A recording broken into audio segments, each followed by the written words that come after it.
Welcome to Flat Earth Debate Uncut and After Show. I'm your host Nathan Oakley, and if you are new to this channel, or you've not done so already, then be sure to subscribe, hit the bell notification icon and join button if you'd like to become a Nathan Oakley 1980 channel member and keep up to date with the Flat Earth Debate. If you would like to support the channel, there is a super chat that runs alongside each of these shows while they premiere, and there's also a PayPal, Patreon and crypto link in the info box below the video. Also, below this video, you can get £50 for swapping your UK electricity supplier to Octopus Energy. Speaking of Patreons, I'm going to give a quick shout out to all of you who do support me on Patreon. So a massive shout out of thanks and appreciation to Patrick Gunnels, Banter, Will Brax, Melby Styles, Troy Shuker, Bosnail, Joseph Pizarro, Samson, Maris, Mobile Max 777, Neo the One, Lost Cat FE, Rob W, Open Minded, Reese Pound, Dale West Watson, Mike, Muted, Dick Earth Skeptic, NA Literalist, Maria Neelands, Unbelievable Productions, Blue Ridge Ranger, Rob H, The Real Gabster, Windrider, Liam Nedrick Jr., Abraham Mohammed, Naibai, Adrian Quintana, Skeptic936, Life is Short, Fireball X, theflatearthchannel.com, Texas Mike, Edwin Johnson, Kirsten Smith, and David Wayne Foster. So another massive thank you to all of you for supporting me on Patreon. Now I will hand over to whoever is in Discord and Google so you can enjoy their conversation while I set up for today's live show. Say I like those little snippets you put out. Rumpus. What was the other one? Just watch it today. Coming in for me. Just let Brian in, then I'll be right back. I've only just started, so sorry if I'm a little distracted.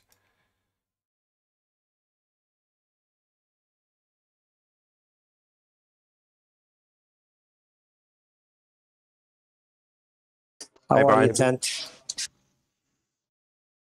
Hey, Brian. Hey, Neil. Hey, Tent. Hey, Nathan.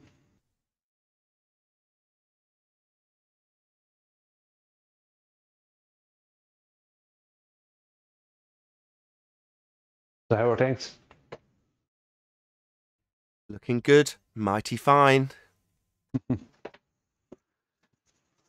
I enjoyed that video you came out with yesterday, Nathan. The one with Rumpus going against the cats and them. You like that? I've been saying it for a month. A few people in the comments were like, do you think no one will notice that you've taken what Rumpus said about the Isle of Man and just put it over the top of Cats and Co.'s claim? I'm like, notice? I've been saying it for a month solid. Do you having me on? I've said for a month solid, this completely pisses in the face of the claims that were made at the Isle of Man.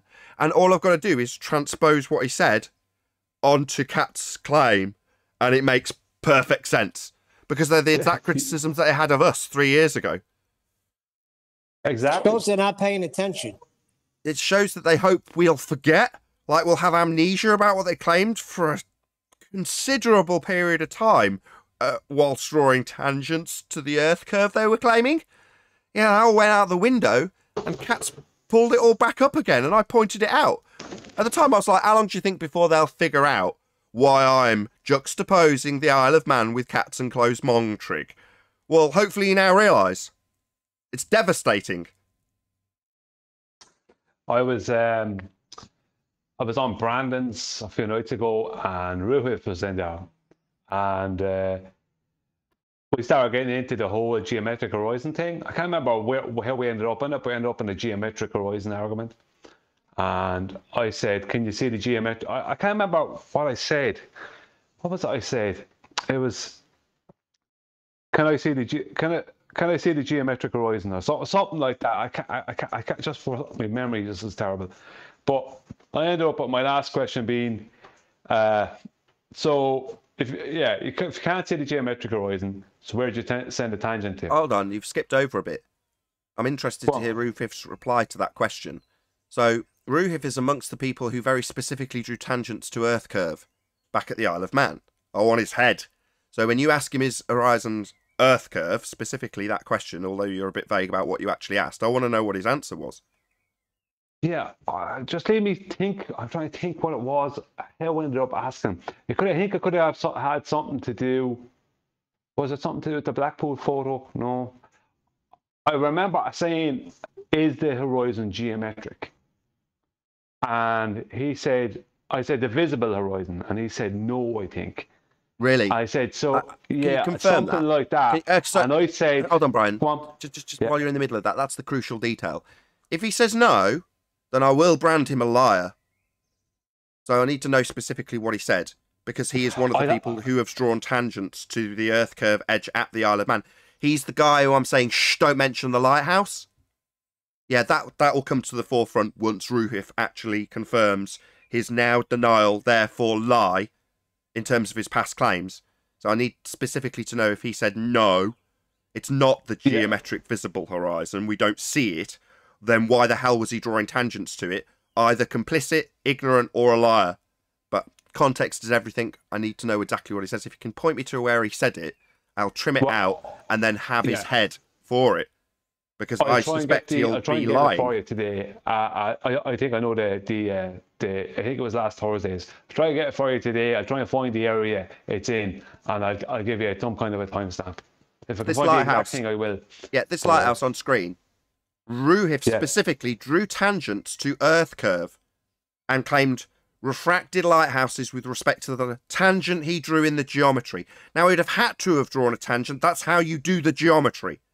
Now, if that tangent he drew to this lighthouse, shh, don't mention the lighthouse, is no longer visible, then every claim he made here is invalid. Now, I'd like to hear him lie about every claim he's made on my show, so I can go away, trim it out, and call him the cancerous liar that he is. Well, I'll look for it there today. I'll get you it today. All right. Rather than trying to remember it now, because I can't remember how, but we ended up in a whole thing about that. Yeah, I'll get it for you now today. Okay. Back in the day, you'd have had your tongues cut out, liars. Yeah, and we're exposing you for what you are. Yeah, while you all demeaned us and degraded us. While you drew tangents to Earth curve and claimed you could see it. Yeah, well, that's going to be a massive problem now that you're all having to lie about it. Specifically, in this instance, Ruhif, who is a liar. There's no two ways about that. He's going to toe the line with the standard rhetoric he's been fed by whatever clown he's got the information from that has now refracted the horizon into a non-geometric position he formerly drew tangents to. So I want your head, Ruhif. You liar. Yeah?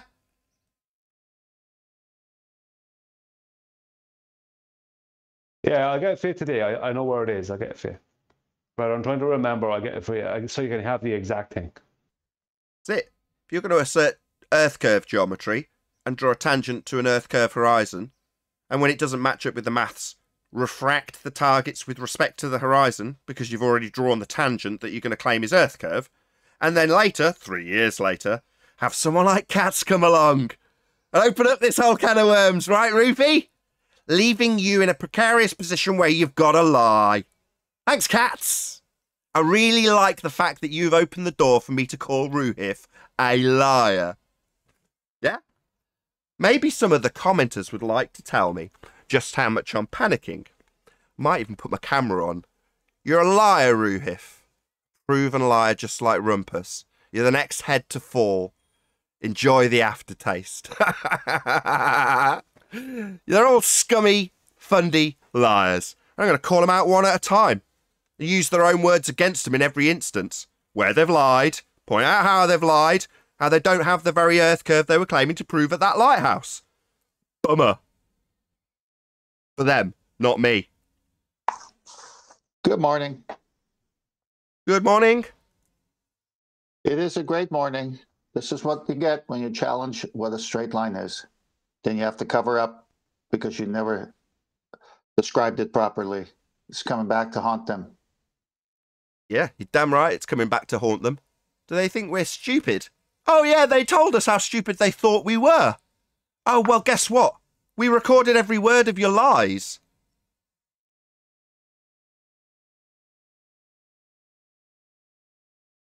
Well, when they say curved means straight and straight means curved, that was the first lie. Not in geometry. Tangent is a straight line.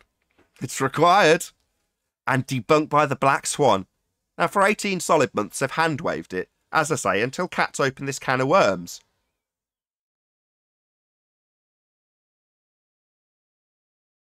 Oh, it's a can of worms, all right.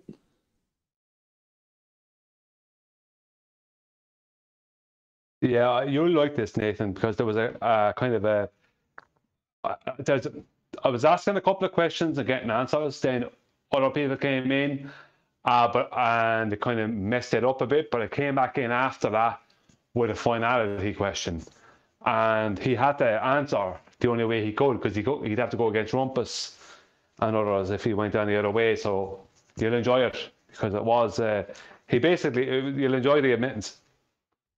Yeah, like the Pied Piper, Rumpus is leading them down the lie path that they're inevitably going to have to succumb to as a direct result of a refracted horizon they formerly drew a tangent to.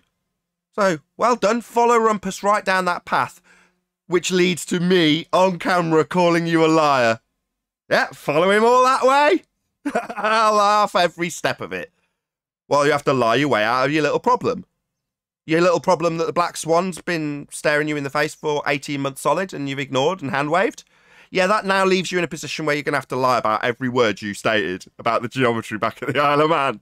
I can't believe it's taken the commenters a month to realise why I'm talking about that lighthouse I apparently shouldn't be talking about when I discussed it with Anthony and how they'd claim it as a perfect globe proof with its geometry and tangent point horizon that Ruhif personally drew and is now having to lie about. Isn't that awesome? Yeah? Great day to be a flat earther. What's that, commenter? Panic mode? Oh, no. Pointing out how you fundies with a globe belief have to lie in light of the Blackpool Swan is very amusing to me. Definitely not any cause for panic. Isn't it interesting? We were waiting for them to finally read the most Tolans for the Black Swan. And was it 16, 18 months later, instead of addressing that, they give us a whole brand new Blackpool Swan and not realize what they gave us. Yeah. I remember it now, Nathan. Sorry. Go ahead. It was the Black Swan argument. That's what we were talking about. Of course. I get it for you now. Thank you very much. The problem is that if you stick your head in the sand and say it's a straw man, or stick your head in the sand and say refraction, not realising that your refraction's based on the geometry you're then invalidating by moving the horizon from a tangent point to a refracted position. If you don't understand those rebuttals as being invalid, you'll take solace in them until you realise that you require the tangent we've been telling you for 18 months. And then what do you know? Someone comes along, shows us imagery of Blackpool Tower, and we go, hang on a second, where's the geometric horizon? And they tell us, no, we don't want to talk about that. We only want to talk about the drop. What, the drop that Rumpus was specifically telling us about back at the Isle of Man in relation to the hidden value and the refractive values of the targets with respect to the horizon that used to be Earth curve? Oh, how joyful. Thank you very much. Yeah, that ain't going to go away, ever. Well, like the people listing off how many days this has lasted. It's like, yeah, when it gets to day 690 and we're still talking about it, you'll realise how strongly it's in our favour and how we can juxtapose your previous claims of Earth curve and how they're now invalid thanks to Cats. Yeah, that won't go away in a hurry. Talk about the drop. Why would they talk about the drop? You can't talk about the drop anymore. Not anymore. Dropping behind what? The physical geometric sphere edge horizon you drew a tangent point to, Ruhif, you liar. Oh dear. Oh dear. Maybe you'll have to lie about it and tell us that we can't see it when we were told we were seeing it, getting in the way.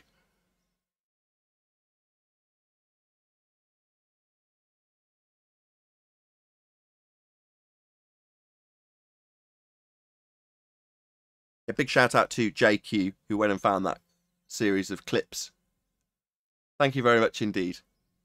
I took them and like a giggly school kid immediately turned them into a video, and 3 hours later, after returning from my folks down south, I got home and immediately got into it, having trimmed it out just before leaving. And like I say, about 3 hours later I actually finished and I was super keen, I'm going to publish it now. So I did.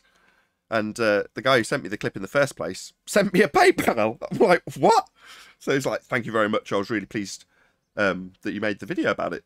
I'm like, I'm really pleased you went and found it for me. You know, I haven't got time to go through endless hours of videos to find this stuff. I mean, I've got the stuff I've got, but I'm obviously very grateful to the people who go out and search it out, and he was one of them. But then he sent me a PayPal afterwards, like, thank you for my work. I'm like, au contraire, thank you.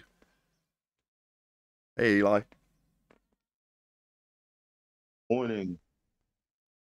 Morning. Nathan, the past few days, you had people come on and tell you that you're doing a good service. And I agree 100%. People are getting educated, man. I hope so.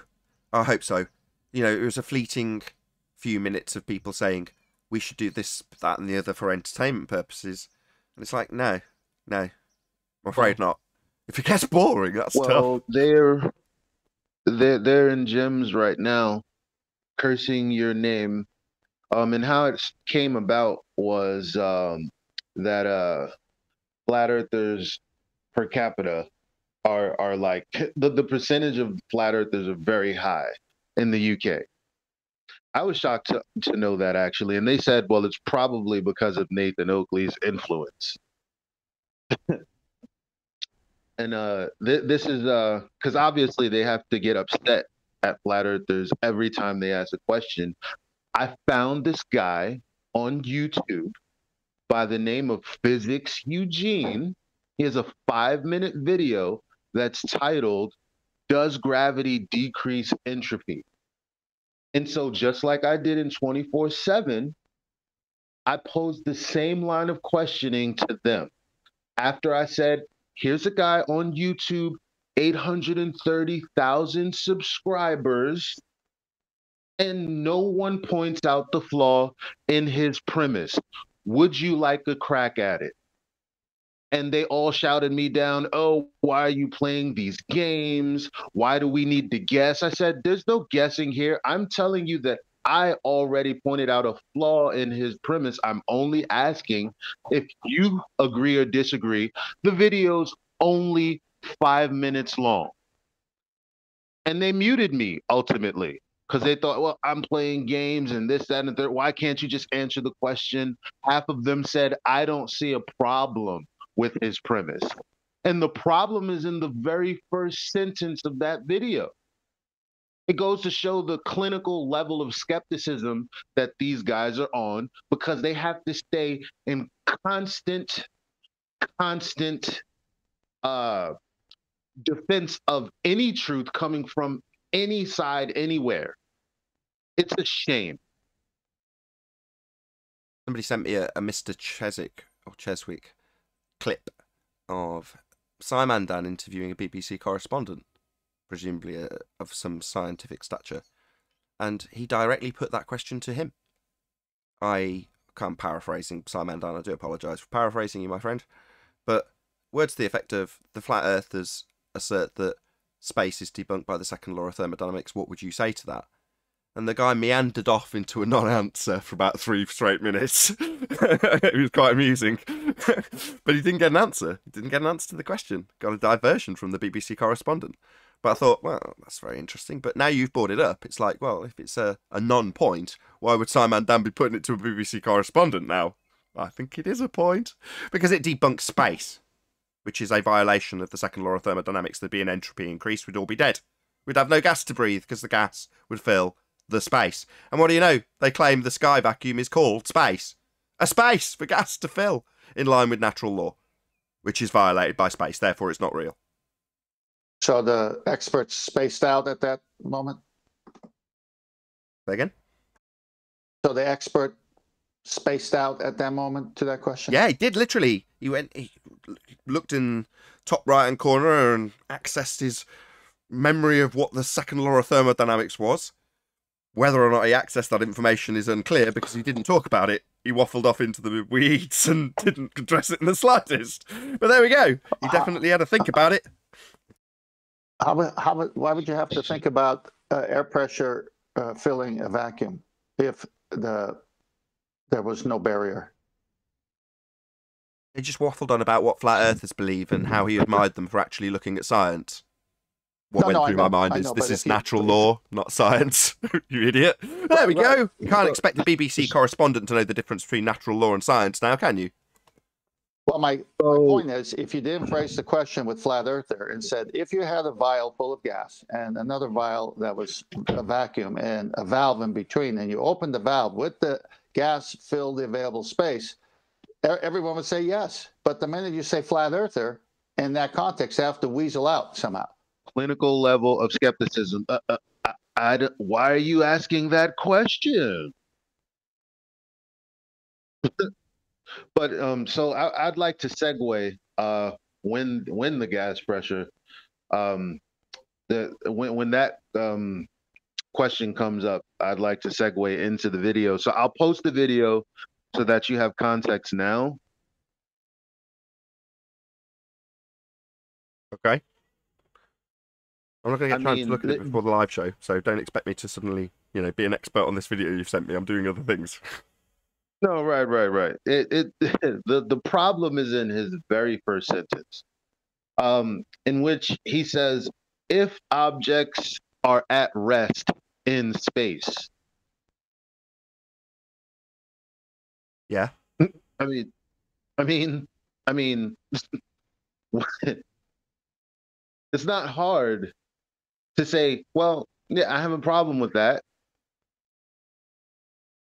Because where in their story is objects at rest in space?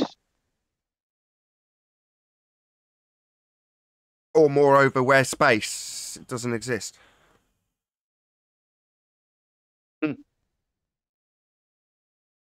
Their space is a sky vacuum in violation of natural law. Yeah, I'm with you, Eli. Objects, I've never heard that, really. I can't recall ever hearing that. Well, that's how he begins to answer the question by stating that, well, he says, if objects are at rest in space, then he begins to roll out his answer to the question. Sounds like the start of an affirming the consequent. I'd have to have a listen. Well, it's like when they want to refer to a plumb line, they put on a magic spell and change, hey, this is a plumb line. Instead of that, they'll say, this is local gravity vector. Indeed. This is pointing to the centre of a presupposed spherical Earth in this here datum. Wow, can you pass me the local gravity vector, my assistant? I'm about to measure this wall and see where the straight line is on it. Which is also simultaneously bent upon... Yeah, and at the same time it has to be bent when it's on your horizon. Indeed.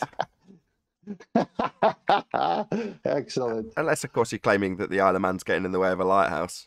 Geometric sphere edge horizon being the obstruction. That'd be a problem. They're so dead, they have no idea. And their arguments have all fallen apart.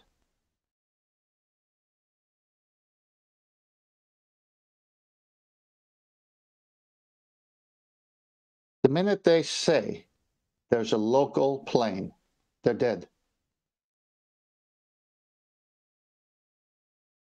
Anyone see it? Local plane is what they claim to measure. Yes. Plane. After begging the question of a zenith pointing towards the presupposed centre of an Earth that's sphere-shaped, and the reference point for your zenith based on that datum that's presupposed spherical, they'll give you a point that points to the centre of a presupposed spherical Earth off at an angle if you had a North Pole-centric version of the map they represent in spherical projections. So they'll say, no, based on this here great circle, look, you're actually, if you're in Australia, dangling off the bottom with a North Pole-centric representation. But that's locally, you're up and down. Yeah. Local plane is also a straight line. Locally only, right? Yeah. Straight line's a straight line. And 20 miles of flat, which is what Ranty's, I guess, talking about, and others as well. It's like, well, how much local flat is there? Well, maybe someone might say on their side 20 miles. No, maybe someone on their side. No. Someone on their side might say none. Locally flat isn't what we experience on a sphere, ever. because we wouldn't if we were on a sphere. So no, contrasting their actual argument by saying locally flat would be a violation of their actual argument. That's where I'm getting to. So yeah, so someone might say 20 miles. Some might say, no, not 20 miles, this number. So it varies depending who you talk to. The only problem is you need two straight lines. You need a perpendicular to do navigation by the stars.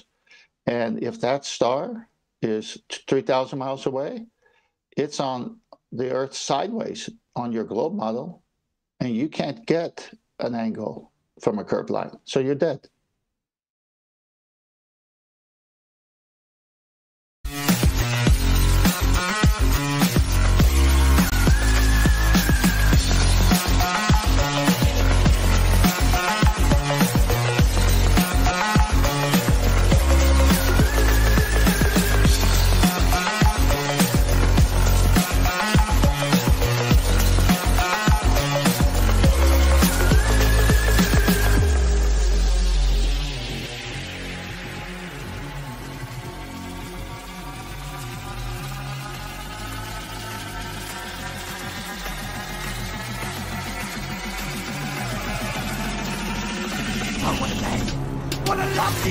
Welcome to Flat Earth Debate Live.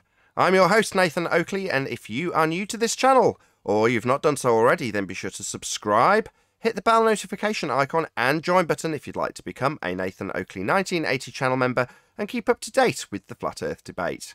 If you would like to support the channel, there is a super chat that runs alongside each of these shows while they are live, and there's also a PayPal, Patreon and crypto link in the info box below the video. Also below this video, you can get £50 for swapping your UK electricity supplier to Octopus Energy.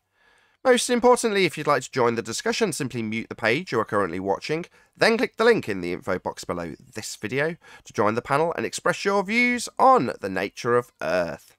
If you do join, please don't swear. If you do, you'll be ejected, and if you are, please don't try to rejoin the stream using sock accounts. You'll be warmly welcome back on the next stream. Please also share the show on social media. Sharing the show obviously increases the live audience, but this in turn increases the chances of a more diverse panel, so please share the show on Facebook and Twitter. One last time, if you're new to the channel or you've not done so already, then be sure to subscribe, hit the bell notification icon and join button to keep up to date with the Flat Earth debate. Now we are joined by Eli, the Adam Meakin, Chocolate Saiyan, Neil, Brian's Logic, 10th Man, and a whole bunch of people in Discord. So welcome one and all. Hello. Good afternoon. Yo, good morning. What's up? Hey. Good day yesterday for me. I was down south looking at the Isle of Wight thinking, on a clear day, I'm pretty sure from Dorset Beach you could get a really good black swan image from here. Shame it poured down with rain after an hour or so of beautiful sunshine on the beach with my kids. My youngest having never experienced the beauty of having the sea roll between her toes as the sand got between them. So it was a lovely day for me yesterday. Happy days. So I'm in a very good mood. Should we do a bit of housekeeping? Yep. Far away. Any evidence of a physical, geometric sphere edge? That's a horizon formerly known as Earth curve. Well, did you get any in by the coast? Surely you were a prime spot to spot it. Geometric edge. I certainly saw a horizon. Wasn't a geometric sphere edge. You mean only like existed in the maths? Did you have the address for that horizon? No, it had no address. Hello. Oh, there wasn't a physical limitation that you can think that maybe a boat can go behind? No, none of that. No, that only exists in the maths. But maths are abstract, though. Yeah, That's weird. They'll describe it as being a physical reality. For instance, if you've got a lighthouse claimed to be blocked by an Earth curve bulge when viewing the Isle of Man at about 35 miles. You know, you can have the fundies assert that their reification of a model and its maths that asserts that things are getting blocked by Earth curve actually is the representation you've got in an image of a lighthouse, for example. Are we not supposed to mention that lighthouse?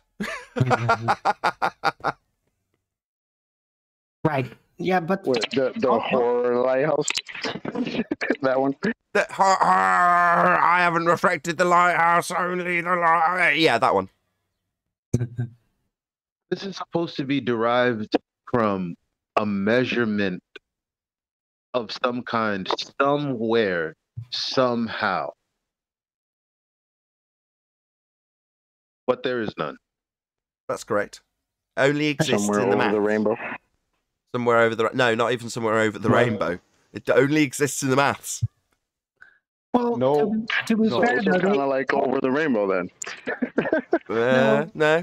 Rainbows No. are real, although I can't get to them. At least there is some visual manifestation of a rainbow. However, a geometric Earth curve edge can only and does only exist in the maths. well, ballers can pretty much point at anywhere on the flat plane and just tell you that's exactly where it's supposed to be obstructing things into the distance, but because of terrestrial refraction, that's where that point is, right? But how is it obstructing anything if it's locally flat? Right, indeed. Exactly. Well, according to Ranty, it's at the back of Blackpool. I don't know. Oh, it's in the back? Yeah, it's at the back there of Blackpool. You can't see it with Blackpool. Oh, it's way back there. That's what we're doing now? Yeah, it's locally flat now before you go there. At the back of Blackpool, that's where you get all the air curve.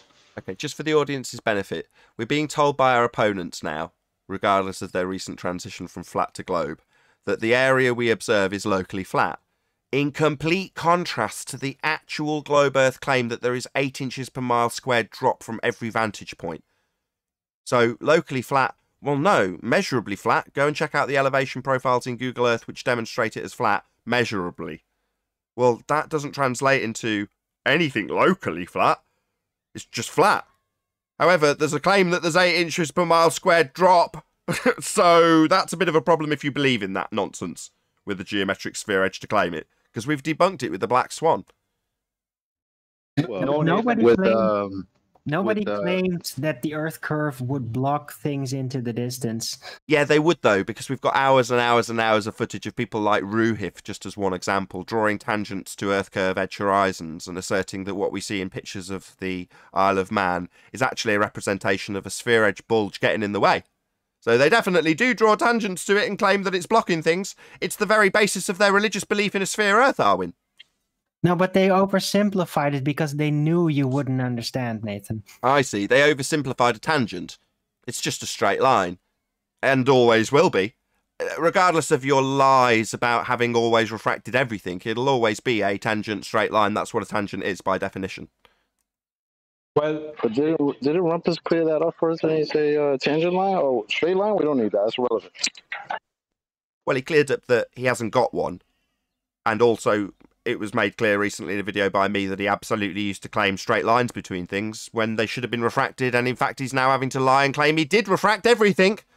Except when he was drawing straight lines and not refracting a damn thing and claiming Earth curve was the end of that straight line that would be required to do the geometry to make the assertion in the first place. Of course, that's gone with the black swan and it's coming home to roost, thanks to cats. So are you saying we never get a straight line out of Rumpus? They say we have no straight lines. He also told us it's irrelevant, even though it's an absolute necessity for globe Earth assertions with geometry and their tangents. Yeah, but visually there are no straight lines. That's a bummer if you're going to need tangent point to make an Earth curve claim now, isn't it?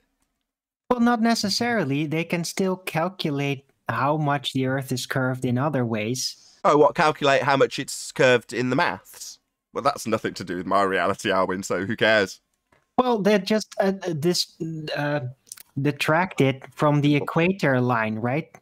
What's the Then equator, they just figure Alwyn? out this is the radius. Hold That's on. what the geometric Hold on. radius must Too many be. steps at once. What's the equator? That's where the sun is at its highest point on average in relation to the ball Earth underneath. Oh, I see. A presupposition of a ball Earth underneath and celestial movements. What the hell does that have to do with the ground and its shape and its size? No. We're not having any of this nonsense. Celestial movements and their averages. No. Eli. Eli, you're causing audio chaos. My bad. Isn't there Sorry. any other way that they found an R value? Oh, really? Enlighten us. Oh, I'm just curious. I think I've heard them say that they've calculated the R value via other methods. Calculated? No. Yes. No. Don't give Arwin the stick he needs. No. Measured.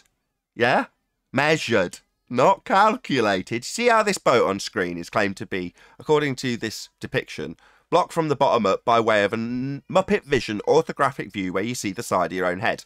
So you take this representation of the world that shows you the side of your own head and you compare that to photos and you end up with a point that blocks the bottom of the boat, according to their geometry. Now that only exists in the maths, not in reality, because you never see the side of your own head. So calculating an R value doesn't mean they've measured an R value, because we don't have one based on a tangent point Earth curve edge to give them the R value, and that's their horizon. As much as they're now telling us, no, when we did our geometry and drew tangents to an Earth curve we claimed to prove as the bulge getting in the way of the Isle of Man, we actually refracted everything. We didn't say it, but we expected you to be telepathic, or we expected you to just be a bit dumb and need it dumbing down to the point where a tangent that cannot be bent was actually going to be bent in the future when it can't be. So it's your fault, really, flat earthers, for not understanding that tangents actually bend, when in reality they don't. Or not understanding that when you're looking at the side of your own head, that's how the world presents itself, even though it doesn't. Yeah, but you can't actually use optics to measure anything on Earth because of terrestrial refraction. Terrestrial refraction is based on an R value that's derived from a physical geometric sphere edge tangent point to give them the R value in the first instance. So to refract something with an R value, i.e. terrestrial refraction, is an oxymoron paradox because you can't get R to refract the R value origin. It's called the Arwinian paradox. That's only if you try to measure it through optics, but as I said, you can still calculate it based on the celestial coordination here. Okay, circle jerk number 2. Yeah. Circle jerk second time around. Same thing. Calculating something isn't measuring something. Optics would be to measure its physical existence. Measuring it in the maths is meaningless abstract nonsense because we don't have a physical horizon called Earth curve anymore. So don't tell me a third time, I know your game, Arwin, that it's going to be calculable. It's not my game. Their game. You just keep saying calculate instead of measure. That's your problem. Yes, but you can only only determine R through triangulation based on the celestial heavens. And finally, the ballers are starting to realize that terrestrial refraction undoes the capability of using visuals to establish R, right? The old Al-Biruni story, but they still can calculate it based on triangulation and celestial orientation. Excuse me. Triangulation needs a baseline, straight? Sorry, Arwin. Also, their presuppositional distances, irrespective of their requirement to start on a straight line, correct 10th. That's the overall point. But they've got presuppositions of R in the first instance when they look at the celestial bodies. When you derive your equator value, you've already got the presupposition of the spherical Earth in play, with its radius value, with all those distances set already. But all you have to do is just follow the sun in its highest spot on average, and then figure out how long that entire distance is. So if the sun then you have your circumference, and you can calculate the diameter and the radius from that. Beautiful magic trick. Calculate. So the sun at its highest spot, 3,000 miles away, and you're on a ship, and you get your circle of equal altitude, you need a straight line for 3,000 miles, Arwin. What happened to the curve for the Earth? Can't be done. So you all have it wrong.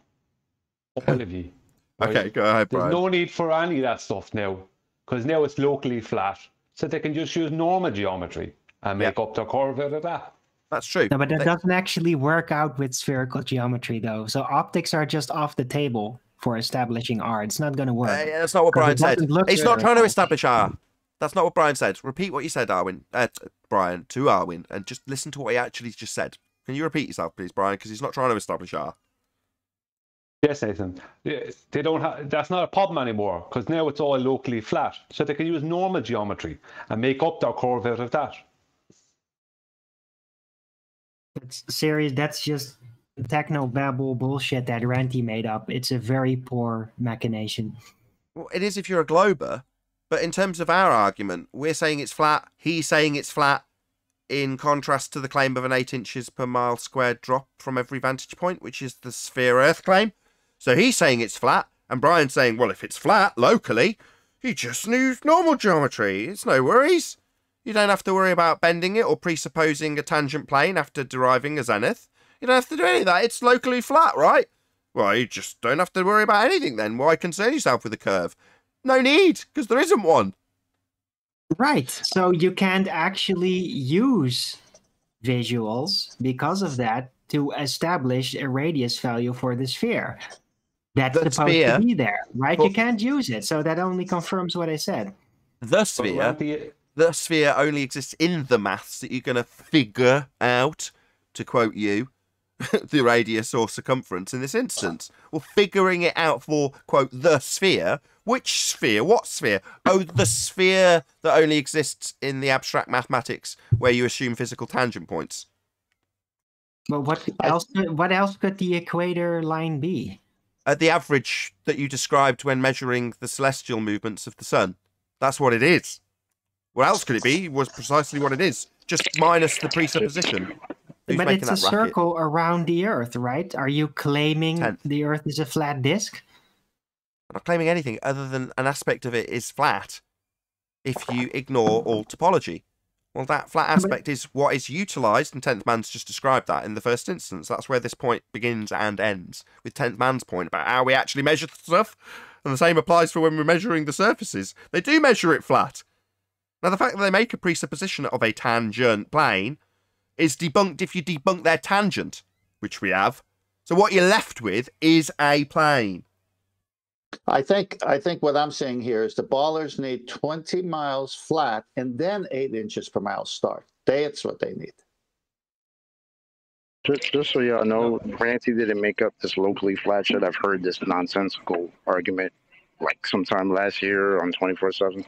Somebody else did that. Okay. Somebody else tried that nonsense, and it was kind of laughed at. Like we're laughing at it now.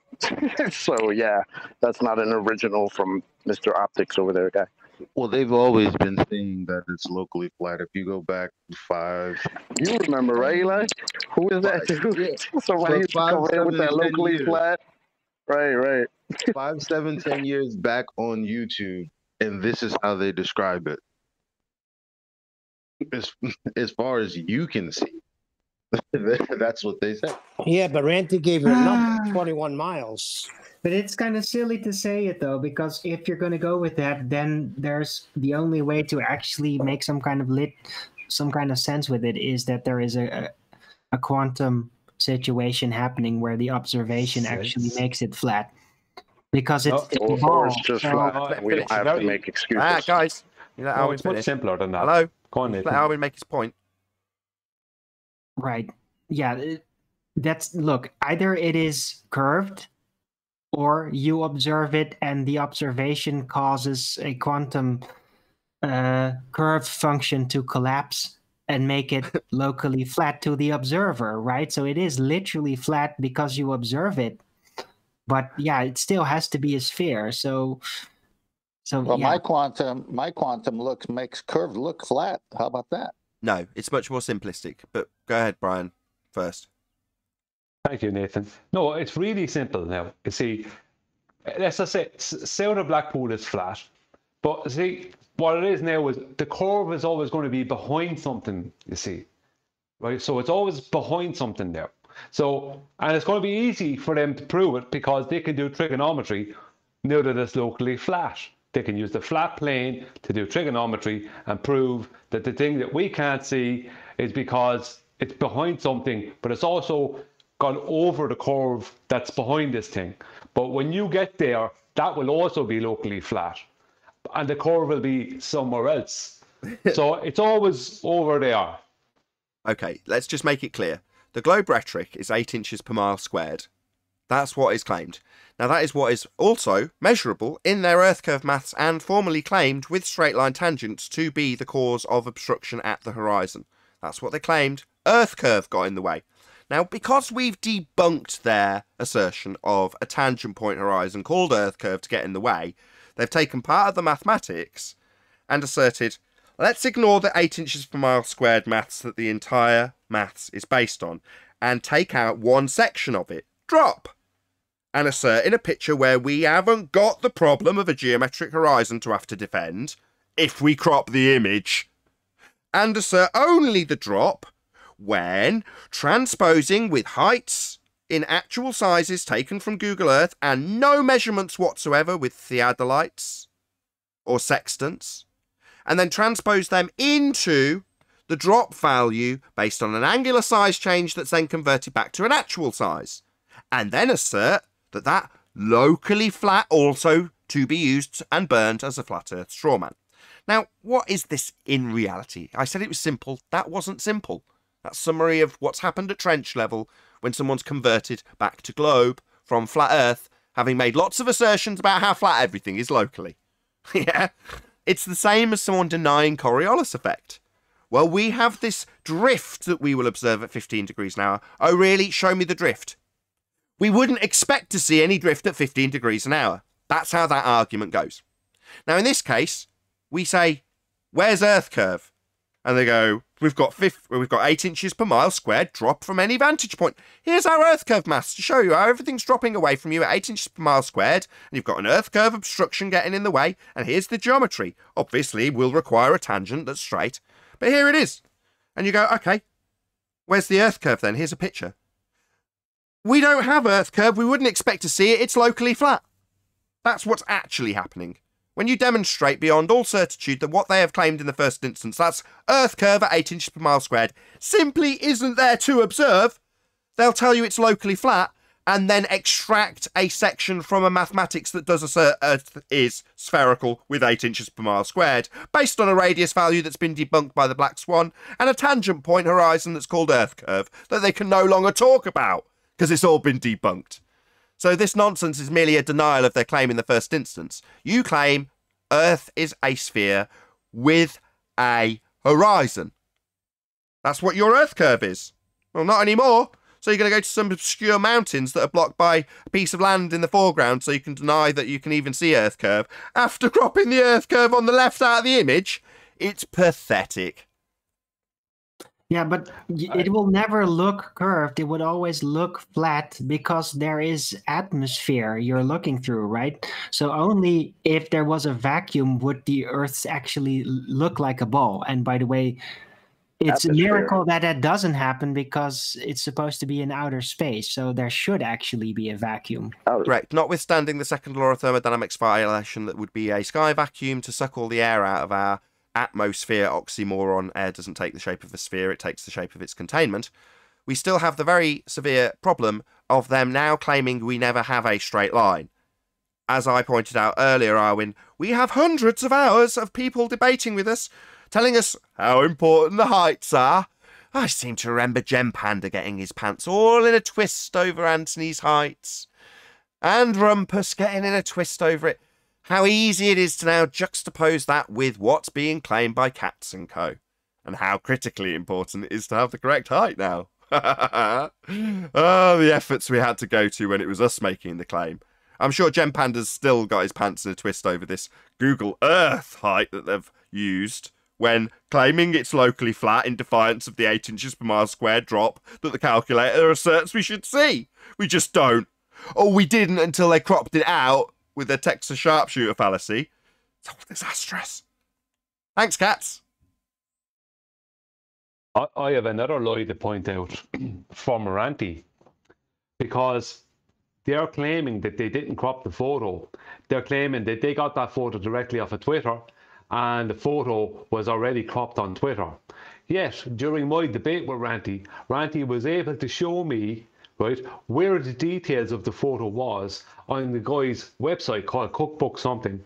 And I know this because I already knew about this website because I went in and I got the photo off that website, the full photo. So they knew all about the full photo before they ever presented anything.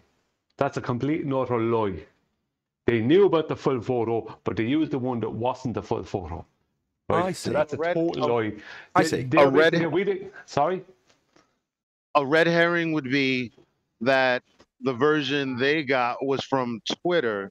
However, what you're detailing is that when he gave you a source, it was from the website, which had the full image, which means he knew about it.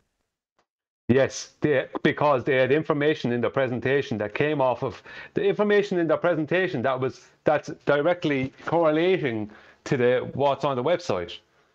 Like, that's where you get the full photo off. They knew about the full photograph. They may not have cropped it, but they used the one that was cropped, if you know what I mean.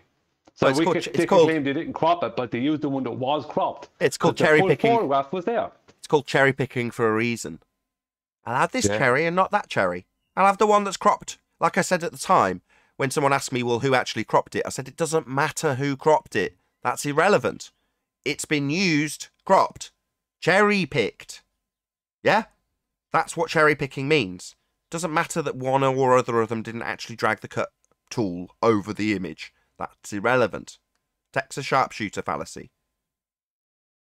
That was the the way that was presented to me via Ruhif in Discord for us to eat humble pie as a ha gotcha.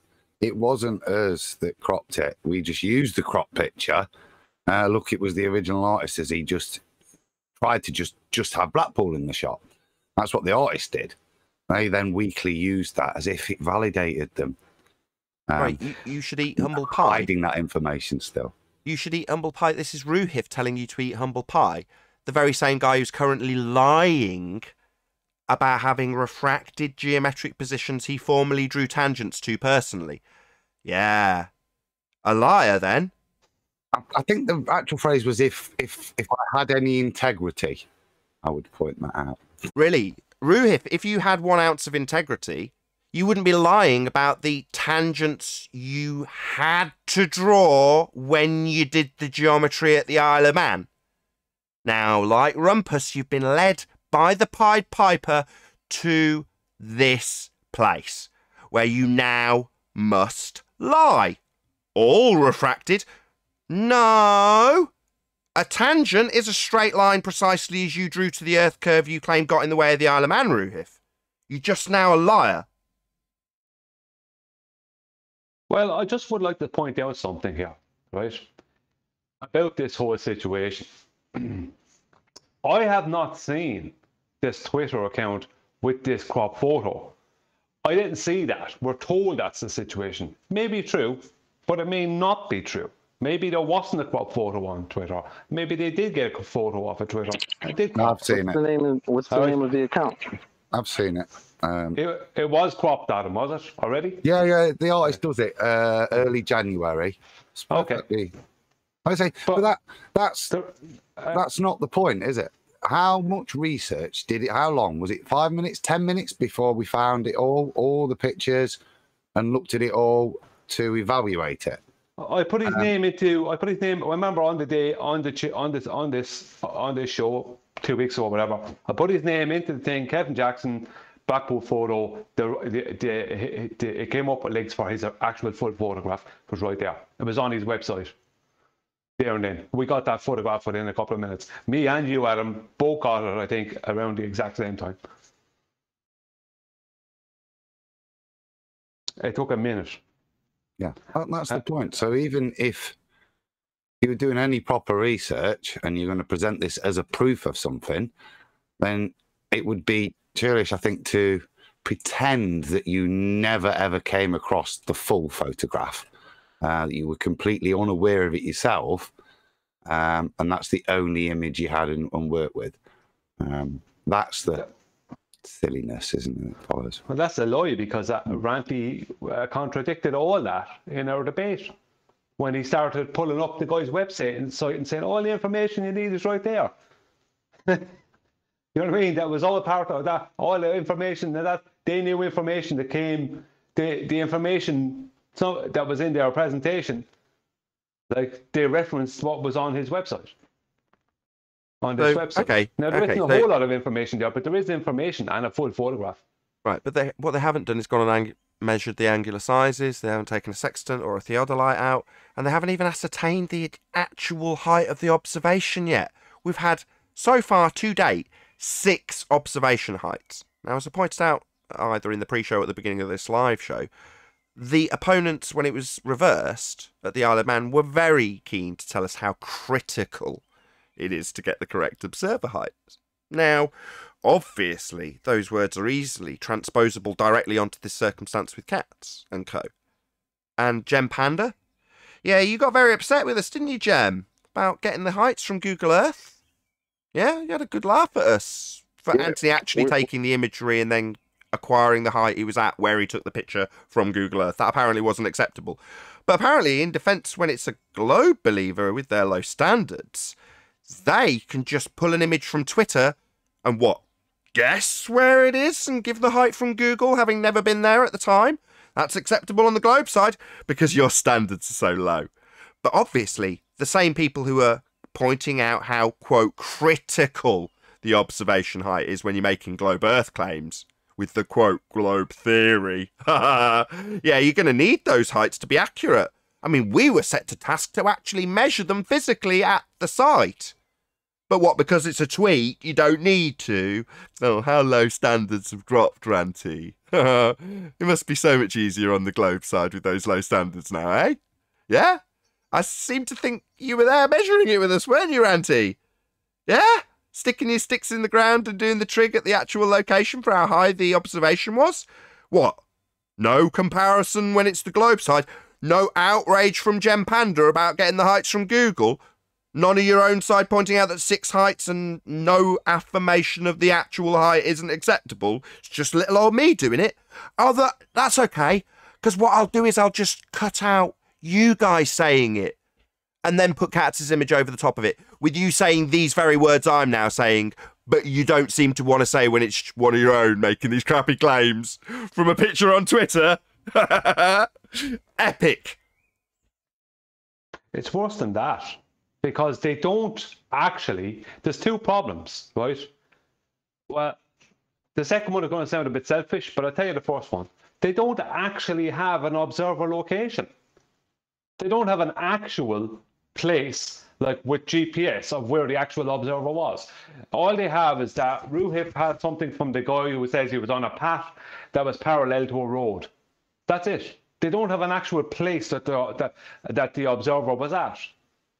And so they've claimed originally 6 meters because they just found a place on a path that was near a road and said 6 meters. I don't see anything from the actual guy giving anything that is an actual location with an actual camera height. And then after that, they've added, Granty tried to add 6 meters onto that 6 meters and come up at 12 meters. And now Ruhif is trying to push for a 9.5 meter. And what he's hoping for is to get a 7.5 meter. Like, it's nonsense. Like, they don't even have an actual observation point. And it means nothing because I debunked the whole lot. It's completely and utterly debunked with my last video with Jay Tolan. It's totally debunked the whole lot. You know what the real problem is? Let me make like 2 points. We're still talking about it. The second point is, instead of getting the plethora of black swans there are out there and just presenting them, knocking them over the head with them each and every day.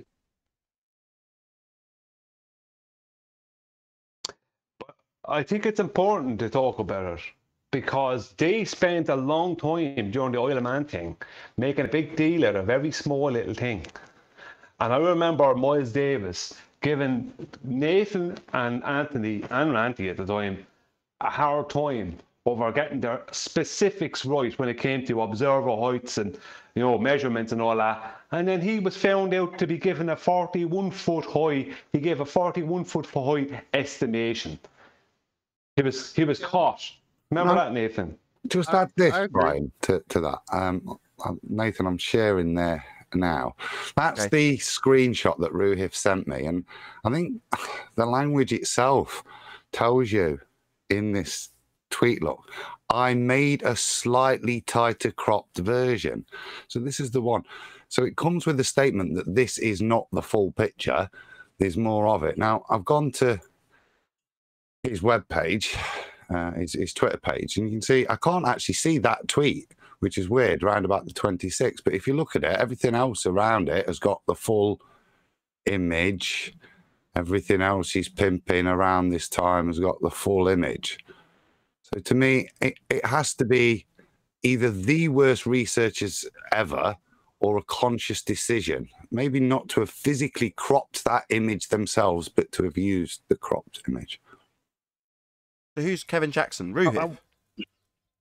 So this is the guy that took the picture, yeah. And he's selling it and the likes. I see. So this is the photographer, not Ruhif. No, this is the actual original. Gotcha. I see. So when they say they got the... Yeah, we covered that. I think Brian covered that in fairly extensive detail. Ranty's a liar. I mean, Ruhif is also a liar, as I covered earlier. He drew tangents to Earth curve and claimed they were getting in the way of the Isle of Man. Shh! Don't mention the lighthouse. Which one of these guys are going to go lay on the beach on their belly? Like Wiley had to do. Which one of those guys are going to do that? Yeah, that's a point Riley was in the chat comments pointing out to me. So where I've juxtaposed the situation at the Isle of Man with this Cats & Co. image of the Blackpool Swan, as it's now become fondly known by us, you've got Anthony pointing out that whilst being heavily criticised for him simply stating where he took the picture from and putting a mark on Google and naming the height, which was absolutely and unequivocally unacceptable, right? He points out that Rumpus then lied about that and said, oh, Anthony gave ever-increasing heights, lying. When in fact, Anthony pointed out below, no, I went to the beach, got the same image from my belly on the beach. That's what I actually did. But of course they have to lie about what actually took place. They have to lie about what they did in their geometry with their tangents now, Ruhif being one of those liars. That's right, Ruhif, you are now being called a liar, given that I'm informed that you have now claimed everything's refracted like Rumpus did, making you a liar. Shout out to Michael Jones for the pie. Really appreciate the support. I wonder how much higher you would have to get to see the mountains above Blackpool Tower. Well, you wouldn't have to go up too far. If you had a drone, surely one of them has a drone. You go up with the drone, and you wouldn't have to go up too high, and you'd see that happen. You could even emulate it a little bit on Google Earth, but Google Earth make everything in the distance. Didn't somebody have a GoFundMe for a drone or something like that? Yeah, didn't I help Ranty get a drone? My memory serves correct. Didn't I dedicate a significant portion of my life to getting him money to buy a drone? Would have been a useful thing for you, I remember wouldn't that. it? I do. Before changing your worldview. I mean, Just checked it with that drone. I'm slightly bemused because after Let's Get It Clear for Bob Nodell, who seems to be asserting contrary to this particular statement, after Ranty severed ties with us, went away, set up his own show, very similar to this one, I might add. Height of compliment, I would take it as. Nevertheless, when he departed from us and started to slag us off, at that particular point, I've forgotten my point now. What was I babbling on about? The drone. The drone. Droning on. Exactly. He was being criticised for apparently claiming he'd bought a drone when apparently he hadn't. Now, I took very little interest beyond occasionally removing rude comments about this exact subject, but I didn't care because I thought, no, he's had a GoFundMe. I'm sure he has bought a drone, and didn't give it a second thought.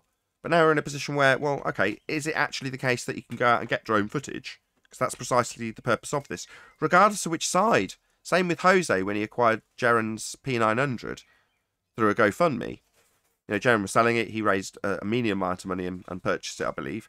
And it's like, okay, well, he's got a camera. He can go out and get stuff. It doesn't matter which side he's getting it for. You know, coincidentally, when Jose transitioned back to the Globe, another person who was on this show and then transitioned onto their own show and then transitioned back to the Globe. Very interesting that this pattern has happened twice. Nevertheless, when that happened, he took an image that had a very similar claim attached to it. There was a missing Earth curve that couldn't be seen because of occultation, and an assertion that there was a drop that was claimed in this lighthouse that was obscured at the Earth curve you couldn't see, but apparently dropped based on their maths.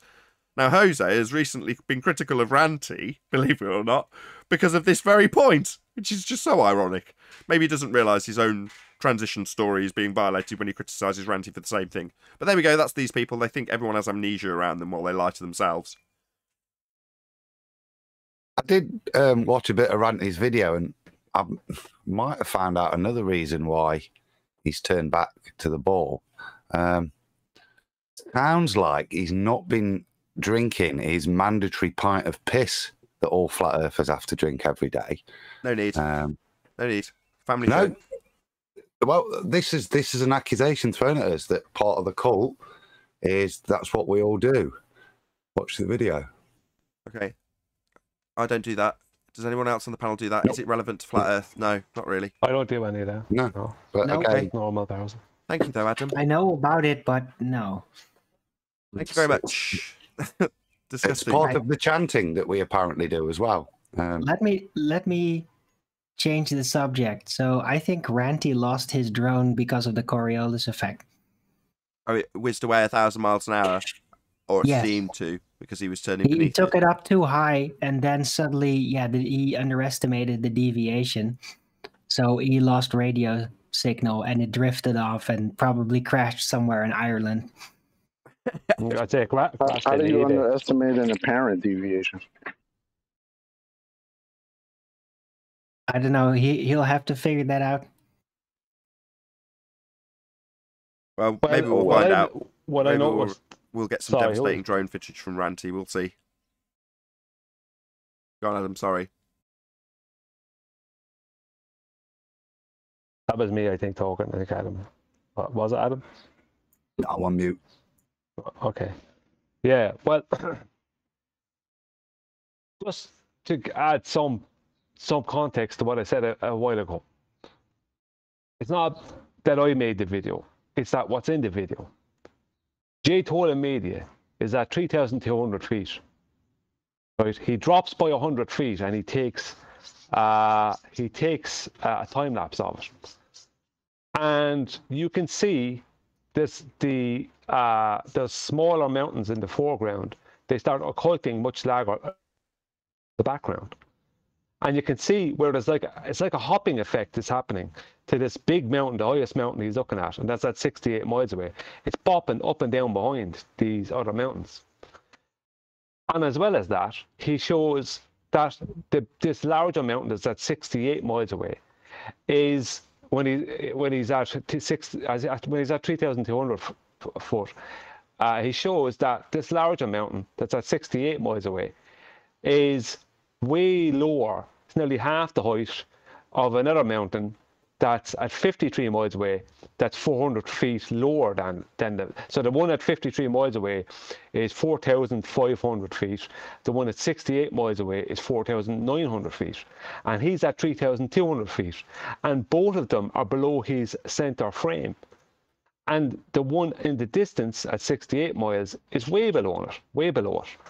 Now, that, right, he's seen, there is no, like, I use that in particular because the globe's geometry, what would be there in their geometric horizon, is past, even for 3,100 feet, is past 68 miles. It's actually just slightly over 68 miles.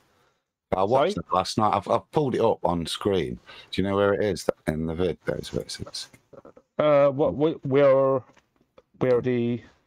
I saw you post it last night, so I watched it. It is amazing. It's really worth it. Yeah, I don't know the timestamps, Adam, no. I just pulled them out myself. I just took parts out of it, put in my own video. But yeah, it's a hyperlapse, he calls it, a hyperlapse. It's not the one that I put up last night, Adam. Right. That's right. No, it's not that one. It's a different one called a hyperlapse. But basically, like, they're at he's using even bigger distances, right? Than the distances that Jay Tolan's using in the video I use. He's at a higher height and he's using bigger distances. And so there's no globe geometry possible, yet he shows the exact two effects that are shown in the Blackpool photograph. The exact effects. It looks exactly the same. The only difference is that he's at an elevation where they can't claim globe geometry. Yet he can show the same effects. There's no way out for them. I know Ruhif has seen the video. They won't address it. There's no addressing of it. The only thing that ballers are doing, they try to attack me on my demonstrations. Like, what's the point in attacking me on my demonstrations when I'm showing the actual real world version of those things straight after the demonstrations? After I explain them, I show the demonstrations, explain what's happening, then I show the real world version. And Jay Tolan speaks the same as me, basically. He hasn't really detailed it as well, but he's addressing it. You know what I mean? So they don't have anything. Like, that's completely debunked. I told Ruhif that the other night. Their claim is totally debunked. Now they're obviously ignoring that because Ranty had a debate with Witsit on Saturday about it. Go on, Leila. So you would agree that we've given them the time of day. There's no need to give them any more sunlight. I mean, with this right here, like, what's the point of getting an upstart Glober's numbers up by giving him attention when there are tons of other people with bigger channels that we could be chipping away at? Well, a whole lot is debunked anyway. Now, there's no way out of it. There's no way back. I could present my video at any time to any of them, and there's absolutely nothing. I guess what I'm saying is this is fine. Of course, they look silly, but like I would prefer not to waste our time and resources, our energy, on talking to people that we would already say are just ignorant. No, I don't even know if ignorance is the word, right? Like, I mean, because we could be attempting to reach the people that actually want to know what's going on, but oftentimes there's some wayward Glober, so-called, that comes out of the woodwork, and then we waste our time on them as if they deserve it. Well, that is my show. At the end of the day, I've got an open door to anybody to come in to challenge or present their claims in regard to the nature of Earth. Now, obviously, the majority of the Western world believe the Earth's a sphere, so that is going to be the majority of what we receive here at trench level in terms of arguments from people who have a contrary view to our own. Now, when I say our own, I'm talking about me and my panel. Now, we are flat earthers. So, yeah, there's going to be people who want to come in. Now, in terms of people like the Rumpus, who keeps joining, keep bouncing him, he keeps coming back, I'm not interested in talking to him. I've already chopped off his head and proven him as a liar.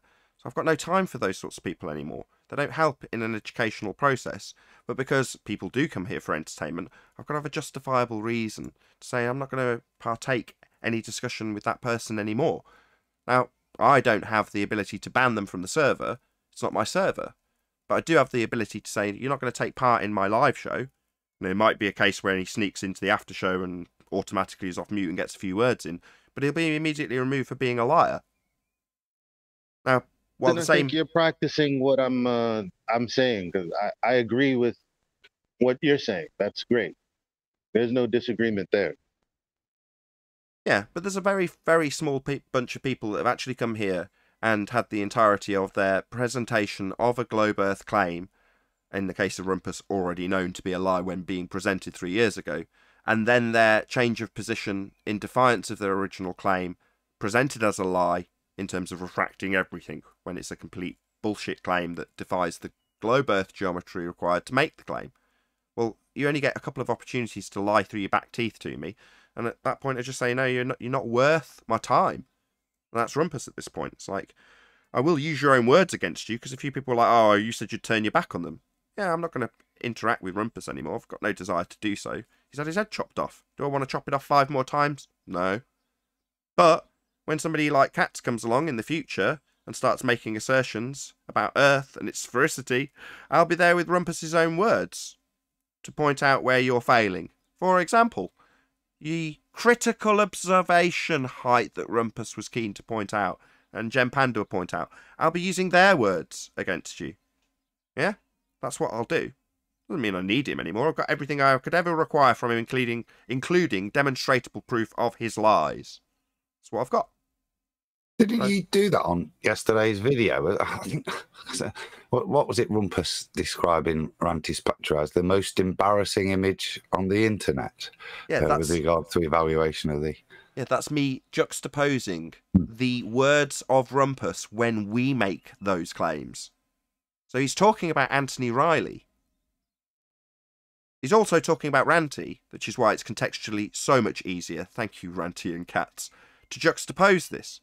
Because where they have been highly critical of the observation height, when they're doing their maths for a sphere and drawing a tangent point to their horizon they claim is Earth curve, then it was critical that we got the observation height. Well, I've just got plenty of quotes, thanks to JQ, who sent them me. Here you go. Here's him describing the straight lines that he's drawing, and how we must obey the globe Earth geometry with its straight lines when we make our presuppositions that prove our Earth curve edge horizon at the Isle of Man. Just like Ruhif claimed. They're all lying bastards. They've now got to lie about it. Right? Well, it doesn't change the fact that they've come here and made these assertions, and I can just layer them over the top of a claim that's currently being made by Cats. I've been pointing out for a month how useful it is to now juxtapose the claim from Cats & Co. in terms of their assertions that require Earth curve mathematics and assumptions with their lack of geometric horizon. Now, in the process of making that claim, everything they're claiming can be criticised with the very words the ballers used against us 3 years ago. The only difference is there's no defence of Earth curve anymore. You haven't got a tangent. It was already game over 18 months ago when we told you the Black Swan destroyed your geometry. Well, now you're making assertions again that require Earth curve maths, aren't you? That drop? What, the non-existent drop that doesn't represent itself in Google Earth? That drop that doesn't exist and isn't measured? Oh, what? You extract it from the Earth curve maths and its geometric horizon and our value assumption? How useful it is for us to now criticise your observation with its lack of actual demonstrable observation position or height with your own words from your own side. How that must sting, especially for the liars whose words I'm using, like Gempanda and Ruhif and Rumpus. They'll tell you all about how it's all refracted until I cut out them saying you need a straight line and how we must obey the geometry they're going to assume. With the R value, we debunked with the R. Black Swan. Remember that? 18 months ago, you hand-waved it? Oh, how these things come back to roost. Nathan, I put that video earlier into the war room with 2 timestamps there for you. You might want to review the clips before you went with them. Just there's a people talking in over, but I got the 2 parts that were just mainly me speaking and Ruhif. Got those timestamps lined up if you wanted them. But... yeah. I've got 2:26:26 and 2:33:23. That's what I've got. But you can't play audio, so do you want me to bring it up? Oh, are we not? Can we not? Cool. Yeah. Which one's which? Do you know, Brian? Well, see, it starts at 2:26:26, and I ask a question. And devastation is the oil rig. Sorry. Yeah, and then there's a lot of other stuff goes on in between. Actually, Ruhif and Eli have something, and then I come back in with the second question because there was too much going on. Everyone was talking, so I couldn't get in with the second question straight after the first one. Can you restate the Black Swan argument, please? QE's argument? The Black Swan argument, yes, formulated by QE's formula. On a globe, the distance to the horizon can be no more than 1.22 times the square root of the observer height in feet. The horizon is photos much further than that, therefore globe is not like Earth is not a globe. Close enough? Yes. Yes, Okay. That's exactly right. So you do wonder. I owe you $100, Ruhif. Thanks. And what's the next? So no geometric horizon then. What? No geometric horizon then. Exactly. Yeah, like I've explained, multiple times, the geometric horizon is irrelevant. The only horizon that we see is the apparent horizon. So let's do it again. Ruhif, you are a liar. Irrelevant. You drew a tangent to it in the Isle of Man and claimed it was Earth curve. So now it's irrelevant? No, it just invalidates every claim you made, you smug little bastard. That was great to hear. It's irrelevant.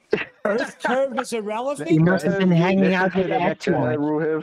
Yeah, that's right, Ruhif. Every claim you ever made here was irrelevant because you never had the tangent you drew. You smug, cancerous, lying bastard. Whoopsie. Listen to the next one, Nathan. Next one at 2:33:23. 233:20, something like that. 2023. So. Okay. Go to you guys. No geometry, I will yeah. draw. So no What do you geometry. mean no geometry? So Why you is that can't no have geometry? You can't send a tangent to refraction. You Yes, can't you do can. geometry That's on exactly refraction. what the. No, sorry, the Nathan. Just go back maybe about 10. No, 10, Oh, you 15 can't. seconds. You're doing geometry with a fantasy. Yeah, but It will it's start going there. into a through a less dense area.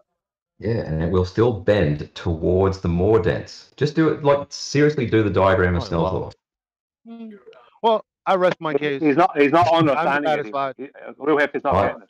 I will draw it. I've got to go on I mute. have the I will next draw it for you, question. Elijah. I'm satisfied with that soundbite. Thank you very much. I have the next question. Message you. You know Al-Biruni. Did he send a tangent to a refracted horizon? Snell's law. Okay. You know Al-Biruni. Did he send a tangent to a refracted horizon? It would have been, yeah. Anyway, I got to go to you guys. No geometry, I will then. draw. So no What do you geometry. mean no geometry? Why is that? Sorry, again, would have been a refracted tangent? An oxymoron, Ruhif, you complete liar? No, Al-Biruni drew a tangent, which, if you look it up, even though we are all aware that you like to change the definitions of words, is actually straight.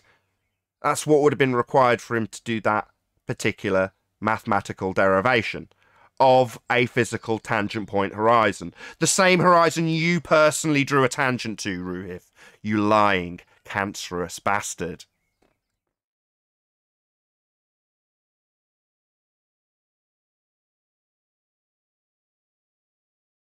Geometric horizons are relevant. Well, his claims that he made back at the Isle of Man are definitely irrelevant. They're completely invalidated by that statement, Ruhif. You voided every claim you made and are now having to lie about its relevance. Well, if it's irrelevant, why did you use it at the Isle of Man? Oh, yeah, you refracted everything, and so did Al-Biruni, you lying bastard. How's that taste, Ruhif? Me, the flat earther, with demonstrable, provable evidence that you are a liar? Enjoy the aftertaste, Ruhif. Who's next? Gem Panda. About those heights, Gem. Remember how upset you got? Yeah, Google, definitely not acceptable. It's not your model, right? Yeah, we know why. It's all flat. Yeah, elevation profiles for thousands of miles demonstrate Earth as flat, measurably. According to Google, and that's what they're selling to the professionals who build on it. It's flat, no drop, no 8 inches per mile squared. So yeah, we know that the Google Earth that you were using to get the heights for the Blackpool Swan is definitely not going to be acceptable by Gem Panda standards. You got very upset about it, didn't you, Gem? You two drew a tangent, didn't you, Gem? Maybe it's time for you to now disclaim about that refracted horizon in the Black Swan. Or maybe it's that the height changed and that makes it irrelevant, right, Gem, you Dumbo? I want your head next. Nathan, if they use a refracted horizon to establish the R value, wouldn't that change with the weather? There's no such thing as a refracted horizon.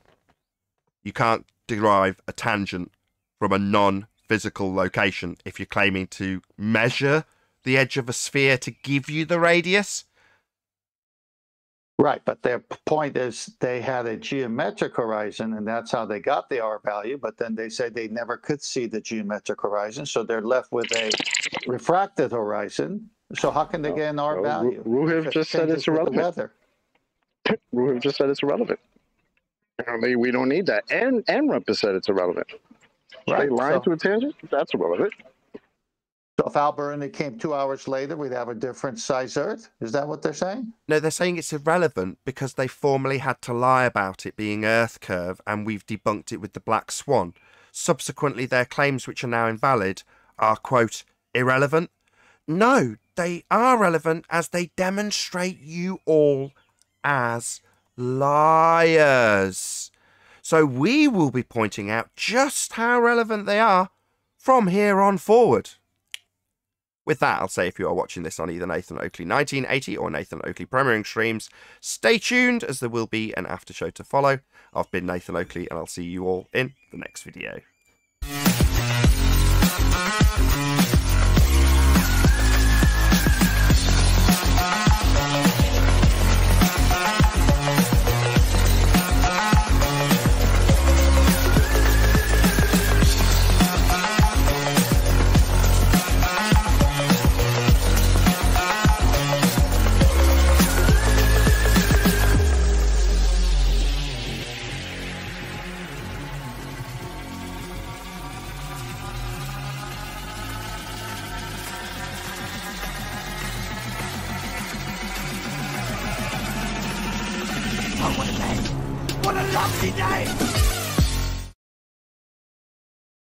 And say, what's this? What's that?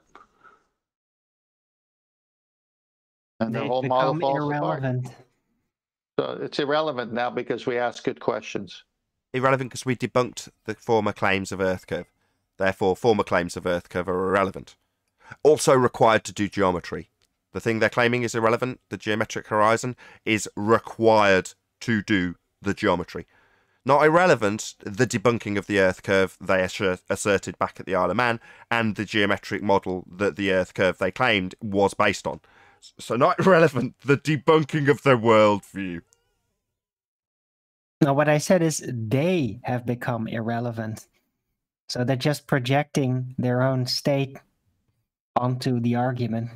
No, they're wishful thinking. We would hope that the geometric horizon Earth curve we formerly claimed can now become irrelevant because it makes us liars. So ideally it would become irrelevant because then we're not liars, but it is relevant. It is based on your Earth curve belief at the horizon being Earth curve, formerly claimed to block the lighthouse we apparently shouldn't talk about at the Isle of Man, with its bulge and tangent point people like Ruhif actually drew. Now it's, quote, irrelevant. Also the proof they're liars. When you engage and have been exposed in lies and you're not even like moving on and correcting it, yeah, you become irrelevant in the discussion. So just the proven liar in the discussion. Not irrelevant, ignored, shunned, removed for being a proven liar. Right. And you become irrelevant in the debate, in the actual subject. It's a good word switch again, isn't it? They want to use irrelevant, whereas actually, in fact, it's so relevant. Probably the use of it for them isn't irrelevant. It's more embarrassing and contradictory is what I'd say. Yeah, more devastating than irrelevant. They just don't understand. Why did this have to happen? No. They don't understand. They did everything they could. In defense of the Black Swan, Ruhif literally had to tell you that a tangent used by Al-Biruni was bent. That's the level of lies they have to descend to. Yes, I'm certain that Al-Biruni's tangent, defined specifically as a straight line, was actually bent, in violation of the definition of the thing he would require to do that maths. Just a liar. Overt, blatant liar. And it's very clear that they were lying. A lot of times, sorry to jump in. How's everyone doing? Not at all. Go ahead, Stag. A lot of time. Yeah, thanks, man. A lot of times with the sophistry and the obfuscation, it's hard to like discern what's true in these arguments. But when they just blatantly lie and it's obvious, there's no show reference that they can point to that where they were saying this back then. It's just very powerful. I think this is the most powerful thing that's happened on the show. Just pointing out their blatant lies. It's clear cut. There's no mistaking it. You know, it's great. You know? I agree. So I was trying to illustrate in the pre-show, because there's commenters that are saying, do you not think anyone will notice that you're juxtaposing what Rumpus said 3 years ago against what Katz is now claiming? I'm like, not notice? I've been barking it for a solid month and rejoicing Katz for doing it. But they think I'm in panic mode. They are literally so blinkered to what's actually happening that they will tell me I'm panicking while I'm pointing out what I would consider to be the most devastating move cats could have made. Yeah, hashtag thanks cats wasn't a panic joke. It was literally thanks cats. Thanks for giving me an opportunity to take something you're claiming and mirror every word you fundy idiots with your Earth curve tangent point claimed 3 years ago over the top of it. Thank you so much. What's that? I'm panicking. No, it's devastating. What's that? It's irrelevant that you used to draw a tangent and claim Earth curve was at the end of it. No, that's devastating for you on a globe with a tangent. An Earth curve geometry that's been debunked. Yeah, thanks, cats. Yeah, it was clear projection. They were panicking ever since Black Swan, and this is what they came up with. So they projected the panic on so the concession moved from we have no geometric horizon to, oh, it's just locally flat. I like that one better, actually, because they're literally saying, yeah, it's flat. Yeah, thanks. Welcome to Flat Earth. Exactly. Yeah, what happened to the Earth curve geometric physical measurable horizon that used to get in the way of things with the maths that was definitely qualifiable, and you could bring up a picture and measure its pixels to the geometric horizon and the tangent point in the maths that you all had? Well, what about all that stuff? Oh, right, that just falls by the wayside as irrelevant. Oh, right. Well, no, it just invalidates every claim anybody ever made with those maths. And what's that you say? In response to the Black Swan, the geometric horizon only ever existed in the maths to begin with. So it's merely a reification of your mathematical religion. Oh, right. That's nice. So in reality, no Earth curve. No geometry. Can't be done. In fact, when it was done, Al-Biruni wasn't even doing geometry. He didn't even know what a tangent was. He had a bent line. He didn't know what he was doing. When I lie and tell you that my lies in the past were irrelevant, I'll tell you that not only is my lie irrelevant when it's devastating, I'll tell you that Al-Biruni was telling the same lie I am. Yep. What's they only started saying the horizon was refracted. According to Ruhif, when he lies about his terribly devastating position he's left in after following the Pied Piper down a route of refracted horizons that invalidate their geometric claims at the Isle of Man, he has to lie and say Al-Biruni also had a refracted tangent, an oxymoron, nonsensical, non-geometric value that wouldn't give him an R in the first place, for them to refract it with. He's got to lie about that, though. That's what cancerous people do, they lie. I was under the impression Al-Biruni had no idea about refraction and he thought he was measuring. They used to measure it. They used to tell us how we could measure it and how pictures we took would be comparable to the measurements. And then they compared them with the tangent in the geometry. Of course, that's now irrelevant if you're a liar and you're having that pointed out by a flat earther like Brian. New Globies, are you listening to this? Are you listening how to your nonsense was debunked 3-4 years ago? Are you coming back regurgitating the same crap? See that? This is why you're all quiet right now. I'm talking to y'all, Globers. That's why y'all quiet. That was a whole rap, Chocolate. You rhymed 3 times just now. Did I? I didn't even know. He can't help it. He's spitting rhymes even if he's not trying. I have something to tell you that you may not be aware of. A couple of years ago, because I was listening to all this, I wasn't on the debates, but I was listening constantly.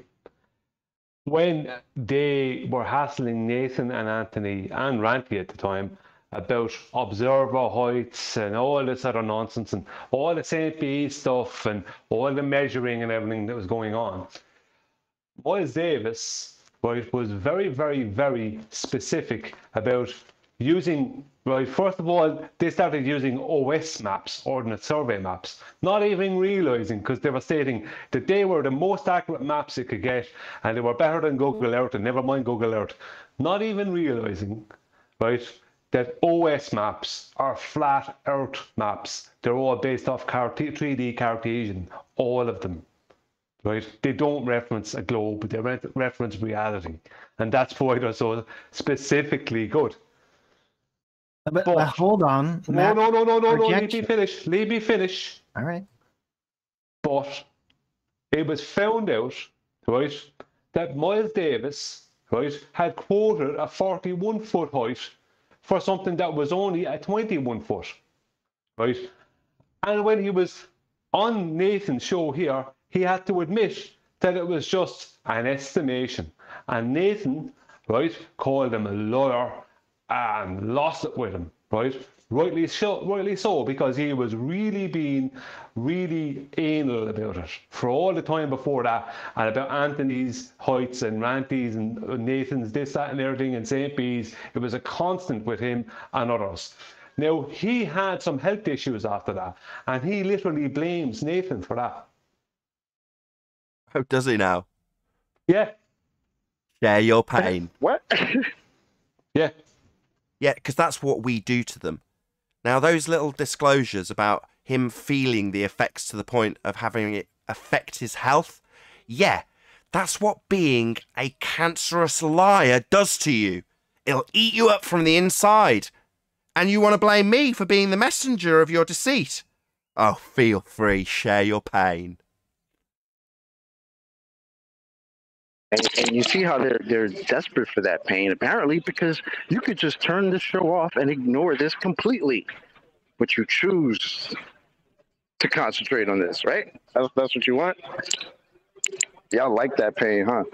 Yeah, occasionally we get to hear these pieces of information, which is the bare, raw truth of the matter, that this causes globe believers in the trenches a huge amount of pain. Now, am I here as a sadist to cause pain? No, I'm here talking about the reality of our world. While liars and deceivers come and have their lies and deceit pulled apart and then blame me for pulling it apart. Like, had I have not got involved, they'd have got away with their lie and it wouldn't have caused them all that pain, having it pointed out. And having me, the flat earther, call them what they are, liars. Now, they don't like that, and that will cause you pain. And the mental pain will eventually manifest as physical pain. Good. Revel in it. You've caused this to yourself, fundies. When we say share your pain, we mean it. Because we all know you're in pain. Now, we talk about the joy and freedom that we have as flat earthers, not knowing what the sky is, for you to strawman us and demand that we tell you after we point out how it's not a sky vacuum, just as one example. That childlike joy that I experience on a daily basis is definitely not the world they live in. They live in a world of deceit and pain. Good, it's what you deserve. Meanwhile, they're in pain. They can't sleep. All these confessions. What's the matter with y'all? Yeah, Cats used to be my example. Maybe Miles Davis will be the new example as he's manifested it physically. Good. I hope it was agony, Miles. You're a lying bastard. You deserve every manifestation physically of your lies and deceit. You want to blame me for it? Feel free. I'll laugh in your face. Cats used to be my example when he told Haunted House about how devastating it would be to consider the idea that everything's a lie, because if it's flat, then it opens up the world of possibilities for the other lies that I'd have to face. Oh my God, you'd lose sleep. Yeah, you would, wouldn't you, Cats? I sleep like a baby. Maybe you'd like to blame me for your insomnia. That's what happens with a liar, right? I mean, I sleep like a baby.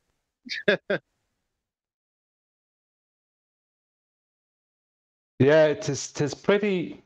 I think it's pretty low to blame because like Miles Davis, I heard him say it two different times. I think it was on Jose's 2 different times. I don't listen to Jose's these days, but when I was listening to it, that he literally reckons that his health problems came from you and Anthony, and they happened. His health problems came straight after you gave him that grilling about just basically making up a height, made up a 41-foot height when it was actually 21.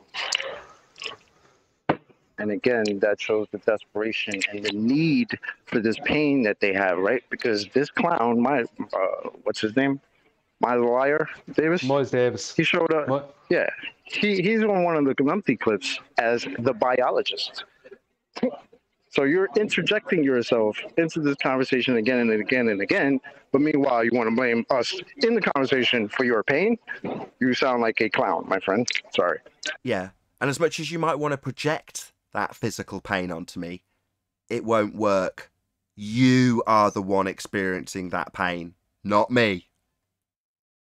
Can't project your physical pain onto me. You can believe that you project your mental pain onto me when you tell us that we're, for example, in panic mode.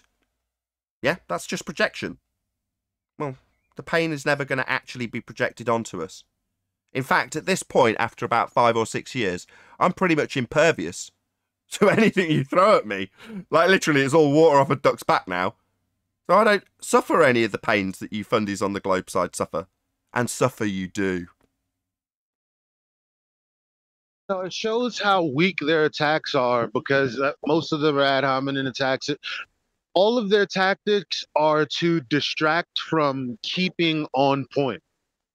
And so now that I know how not to get off point, it seems like whether it be in 24/7, whether it be at gyms, whether it be in all the Facebook groups full of globe earthers trying to berate flat earthers that don't know enough, unfortunately, whenever I go, like, for instance, on Facebook, it's almost like all of the trolls that'll answer anyone else won't comment after me, because it's always ended very bad for them, because people can read. They just want to go silent or mute me. Very funny. Indeed. The tables have turned. I said this a couple of months ago. I just want to give Brian props, by the way. As much as I immediately bled your, let's call it a confession from Ruhif, dry immediately, I couldn't have done that if it wasn't for you. So props, Brian, for having Ruhif absolutely over a barrel. No worries. It was my pleasure. Mine too. You know, I actually don't even dislike Ruhif. I know he's a liar, and I wouldn't trust him, but I don't dislike him. There's other ballers out there I dislike a whole lot more. But the truth is the truth. You know, the trolls, what I notice about ballers is that, especially with the trolls, they're bullies. And as soon as you just even just a fraction nasty back to them, like they are to you, they have nothing. Oh, they're total cowards. Absolutely nothing. Oh, well, if you're even slightly vicious back to them, you end up with someone like Miles Davis, moaning that you've caused them physical pain. I don't even know the guy's name. Never met him. All I've done is point out his lies. Now, is it his lies? He's under a pseudonym. But it was so painful to him that he experienced it physically. Yeah? Well, have I called him out by name for his lies? No. Is it going to affect him? No. But why would he need the pseudonym in the first place? Why would he need to hide behind a stock account called Miles Davis? Rename Miles to Liar Davis? Well, because he's there lying. And he doesn't want to actually risk his actual reputation. Get my tongue around it. Does he? So he comes with his fake name and moans when we, throw back the abuse that we get daily back at them with actual demonstrable proof. Yeah, that's going to cause some pain. It's not going to get any sympathy at all. In fact, when I've had this on the show, when someone's told me how they're experiencing that pain, I, through normally an embedded confession rather than a direct and overt admission to the pain they're experiencing, I point out that I don't have to give them an alternative, which is usually what they're demanding in that instance. Yeah? Because they need to cling on to a straw man that they can debunk what I claim, after I've taken a giant steaming dump on whatever crap they've claimed. In this instance with Ruhif, a geometric horizon he drew a straight line to back at the Isle of Man, and is now claiming is irrelevant, and that Al Baruni had a refracted one also. Lying on behalf of Al also. How deep does this lie go, Rufy? Well, in terms of Brian's point, in not liking him or disliking him personally, I am completely indifferent to these people. On the other hand, that doesn't mean that while we're here in the trenches, I won't twist the knife where it can be twisted. I mean, it's been twisted plenty of times in my chest and back. So, that's the game we're playing, isn't it now? Likewise, I can take all of your words and use them against cats. And you won't like it. You would hope that what I'm using in terms of your vernacular and your claims that are apparently very important, you would hope they'd be irrelevant at this stage and we'd all had amnesia and forgotten about them. So you wouldn't have to lie about them now? That's not the case either. Yeah, I think they want us to hate them as much as they hate us, because they hate us a lot more than we hate them. Like, their tactics for the past 6 years have shown nothing but hate and disdain, as well as disrespect. But the more we debunk them, the more hateful they are towards us. That could become a problem. I've been thinking about this recently. As much as I say I'm impervious to it, I do notice when the level of disdain, as you put it, increases. And a couple of weeks ago, I juxtaposed the idea of the scientist, in quotes, astrophysicist, that Wakey Wakey interviewed, and her disdain upon realising he was a part of a group, or a perceived group from her perspective. Yeah? Well, she didn't suddenly launch into ad hominem attacks and personal attacks or anything of that nature. She just expressed a disapproval that she hadn't been informed that he was a part of a particular group. Now, there are rules surrounding these particular things now, aren't there? And the more overt their disdain becomes, the more that might become a societal problem that needs addressing.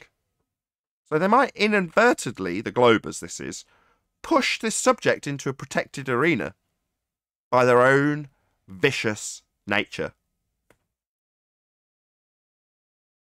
Yeah, it's funny that you say that. What do you mean protected arena? Can I talk about? Can I freely, Arwin? Can I freely talk about my? This is an example. Please do not take this out of context. It is merely an example that I do not hold true. If I was to, can I freely express my disdain for a group of people? For example, Sikhs. Can I freely do that? Or is it a protected subject matter that I cannot do that in? Which one is it, Arwin? I think that there is no objection, really. Sikhs allow that. No, they're not Sikhs. They don't. I'm not talking about Sikhs. What? And that's not what I mean. I mean, in societal terms and legal terms, there are protected groups, including religious subsets, that you can't just go around overtly bashing. If she'd have turned round and gone, oh, you're non-binary. Oh, I wish they'd told me that before. It wouldn't. Yeah, the response to vilify and attribute negative stuff, and therefore you're not willing to talk to them because you identify as something, wouldn't be tolerated. Yet it still currently is. I think Nathan's making the point that in their vociferousness and the veracity of the attacks on us and the very nature of them, they wouldn't be tolerated against any other identifying group. Yes, an LGBTQ example is better. Thank you, Adam. Perfect. So if it was supporters, they can get the full load, so it's not perfectly unique, you know. So let me paraphrase Adam's brilliant example, Arwin. If I was discussing abortion, a controversial hot topic, and you were discussing the subject with me, only to, after a perfectly reasonable discussion and debate about the matter, disclose that you were transgender, and then I turned around and said, well, if I'd have known you were a transgender, I wouldn't have even had the conversation with you. Yeah? That would result in consequences for me. Correct. Right. Now, we aren't, for whatever reason, and I say we very loosely, because I don't necessarily see myself associated with the group labelled Flat Earth. However, if there is to be perceived a group, a subset of people with a particular belief, if it wants to be labelled that way, I don't, but that's how society would probably label it, then that should potentially be protected. Now, I'm saying that that idea has only been highlighted as a direct result of the increase, vilification of this group called Flat Earth, as much as I hate to say it that way. Well, that's something that may, as a result of their increased vilification of us, get addressed societally as a direct consequence of their vicious actions. The Globers, that is. Well, I think that definitely people are taking notice of it. Like, people feel that there's a lot of tension on flat earthers, even though some may just be honest, like, I don't really know about it. I don't know why everybody or a certain group of people is so anti-flat earth, and they just want to stay out of it or something, right? But yeah, it is palpable that that's happening. But it's not just flat earth. There are all kind of categories where there's just being put a lot of pressure on it. And then suddenly that behavior is allowed or condoned or virtue signaled, right? Bad behavior is being promoted worldwide in various different grounds. But it's always although it's a slightly different spin on what we were talking about earlier with Simon Dan being involved in an interview with a BBC science correspondent, the reaction from the correspondent I actually thought was also noteworthy, regardless of its deviation from the question about the second law of thermodynamics and the sky vacuum. However, he's quick to point out that he was impressed that flat earthers are looking at, quote, science as much as he defined it wrong when he was asked about natural law. He was essentially trying to illustrate to Simon Dan that maybe these people should be a bit more respected because they're actually looking into the nature of their reality, as opposed to not. I've got more respect for them for looking into it than not, as much as I don't agree with them, was his answer to, how can you have a sky vacuum when it stands in violation of natural law? That was his answer. But you still think, okay, good, that's why you're at the BBC, presumably. He's skilled at diversionary tactics that still make you think about the answer in a way that makes you go, well, he's not ridiculing and vilifying people. In fact, he's commending them for looking into the nature of their reality without answering a second law of thermodynamics violation question. Indeed, it's very encourageable to hear that. Where did that happen? I think that. Sorry, folks. Is that a recent thing to happen? Sorry, sorry. My bad. Okay. No, I was just gonna say, like, it actually accurately put, it has to do with whenever someone actually questions whether something is a fact or not, and if it can be verified to be the case. Whenever that's questioned, it seems to be met with this ire. Okay, we just about made out what you said through all the plosives. You're a bit close to your mic. We could just see loads of popping and stuff. My bad. We made out most of it. Yes, indeed.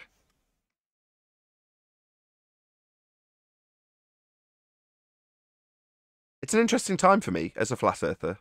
An exciting time. I like that you said the guy's response was, well, maybe these guys should be commended for actually looking into this instead of just accepting what they were spoon-fed their entire life. That's how we should have finished that. Clowns. Well, in a way, we could consider that we're getting a lot of underhanded compliment, secret compliment. We're getting recognition, but people know, yeah, don't get too overt or you might be dragged into it. But it's a good sign. It means that people are taking notice directly or indirectly. I would juxtapose that with what the presenter Philip Schofield, how he was with Mark Sargent. Because it's like as if the mainstream media, in Britain anyway, have seemed to kind of soften in their view towards us, or be a bit more inquisitive towards us, because that interview with Mark Sargent and now this other one that I don't know about, but from the sounds of it seems like the presenters are like, well, maybe these people aren't so stupid. That's kind of what I'm hearing. Well, it must have something to do with the growing percentage of flat earthers over there. Maybe. Certainly at that time, the people who I associate with, I didn't really bring up the subject with them. I didn't say, I might have said I'm a YouTuber, but we'd never really discussed the subject, presumably because they were slightly uncomfortable with it. But after Mark did that interview with Philip Schofield and even laid into an astronaut, which was epic, he mentioned me. And that was the first time my friends actually said, "You got to mention about flat Earth." In other words, they were bringing it up because suddenly I was being mentioned on a TV show they'd watched. But before that, people were much more cagey. This is my circle of friends as opposed to, you know, random strangers that just come up to you, because that's never ever happened. You're Nathan Oakley from YouTube now. Sometimes people assume that's going to be the case, but it certainly isn't. Well, I can tell you something that a lot of people actually actually don't know in this part of the world. In South America, and South America in general, but as far as I know, but Brazil in particular, there's a huge amount of the population are now flat earthers. There's a man called Cron Gracie. His family were famous within the Brazilian Jiu-Jitsu world, the Gracie family, as they kind of made it into a sport and whatever. And he's like the grandson of one of the brothers that made it into a sport originally. So he's famous within Brazil, and he's famous within the sports world. And he gave up doing all that. Like, he gave up competing and doing that and MMA and things like that to purely focus on flat earth. And the amount of people in Brazil that are flat earthers is massive. Now, Brazil has a massive population. So you're talking millions and millions. Hold on a second. You're saying the Gracies are flat earthers? Yeah. You gotta be kidding me. Cron Gracie. I can't speak for all of them, but Cron Gracie is a flat earther. I think he's the son of Hickson Gracie, who'll be the oldest of the brothers who'll be before him. And he'll be the grandson of Helio, I think, or Carlos. I'm not sure which one of them, but the original. Yeah. So it's people like him are literally forefronting this in Brazil. So like when we think of Brazil, we think of surfing and all these kind of things and music, but it's actually flat earth is massive. What? We don't know how big it is in Asia either. Flat Earth is really big in the Hispanic community. I have no idea. Yeah, big in America. My wife said they're teaching it in homeschool now as fact in college and high school homeschools. Not all of them.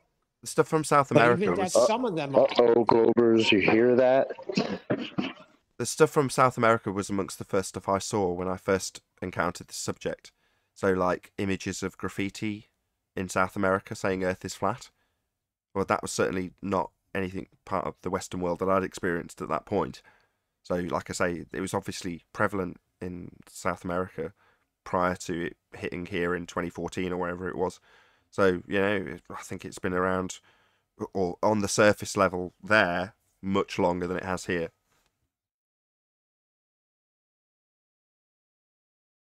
Anything else? Brazil, India, China, Russia, I think it is. They have some kind of a pact going on, or some kind of trade going on, where they're kind of separate from the US. So they kind of can operate differently, and they don't have to stick to the US narrative. So they don't really care maybe what NASA says or what NASA shows. They don't have to agree with that, maybe, in the long term. Maybe. With that, though, I'm going to say a huge, massive, enormous thank you to both Discord and G+ panels for making today's after show possible. Of course, a massive thank you to all of you for either watching on Nathan Oakley 1980 or Nathan Oakley premiering streams, smashing the super chat, liking, commenting, sharing, subscribing, and all that good stuff. Also, below this video, you can get £50 for swapping your UK electricity supplier to Octopus Energy. I've been Nathan Oakley, and I'll see you all in the next video.